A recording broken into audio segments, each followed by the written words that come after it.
Hello বন্ধুরা, শুভ সন্ধ্যা বন্ধুরা। তো এখন হচ্ছে 7টা বাজে। তো রেডি হয়ে এখন চললাম ওই দাদার বউবাতে। এর আগে যে ব্লগটা দিয়েছি বিয়ের, মাসুদ দাদার বিয়ে ছিল, আজকে হচ্ছে তার বউবাত। তো রেডি হয়ে দুই ছেলে মেয়েকে নিয়ে রকেটে উঠে পড়েছি। আর এদিকে তোমাদের দুঃখের বিষয়, তোমাদের দাদাভাই আজকে বাড়িতেই ছিল, দুপুর টাইমে কাজে চলে গেল। তো কী আর করবো, তো আমরা চলে গেলাম। তো এসে এই যে দেখো বাড়ি থেকে তো রেডি হয়ে এসেছি, এখানে দেখি সবাই মেকআপ করতেছে। তো আমিও একটু আমার চুলটা করে নিচ্ছি। তো ওটা হচ্ছে একটা বাগনি হয়, ও করে দিচ্ছে চুলটা।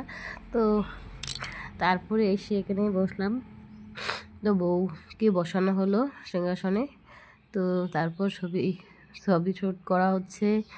তো সবাই দেখো ছবি উঠাচ্ছে। আর এদিকে আমার ছেলেরা বসে আছে, আর এদিকে মানে যারা যারা এসেছে সবাই বসে আছে। তারপরে একটু নাচতে চলে আসলাম সাইডে। দেখো তো বউভাতে মানে ডিজে লাগানো হয়েছে, না আসবো না সেটা কখনো হয়। তো সবাই মিলে একটু নাচানাচি করছি।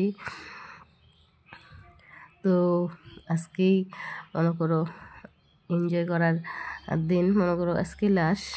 তো বউভাত চলে গেলেই তো শেষ। তারপরে খেতে চলে আসলাম। তো ছেলেদেরকে বসিয়ে দিয়েছি, আর সবাই বসে পড়েছি এদিকে দেখো। তো আজকের মেনুতে ছিল ভাত, ডাল, পাঁপড়, তারপর ছোটো মাছের চচ্চড়ি, বাটা মাছ সর্ষে দিয়ে, আর হচ্ছে মাংস, দই, মিষ্টি, চাটনি, এতটুকুই। আর এদিকে বউ হচ্ছে গিফট দিচ্ছে সবাইকে। তো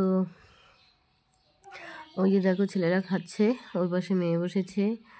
তো আমি একটু পরেই খাবো, কারণ এদেরকে আগে খেয়ে নিই। তারপরে এদিকে বর বসেছে খেতে। জানি না এদের কি নিয়ম, মানে বর বউ একসাথে বসতে হয় নাকি খেতে সবার লাস্টে। এখানে দেখা যাচ্ছে বরকে আগে খেতে দিয়েছে, তো বউ মনে হয় পরে খাবে।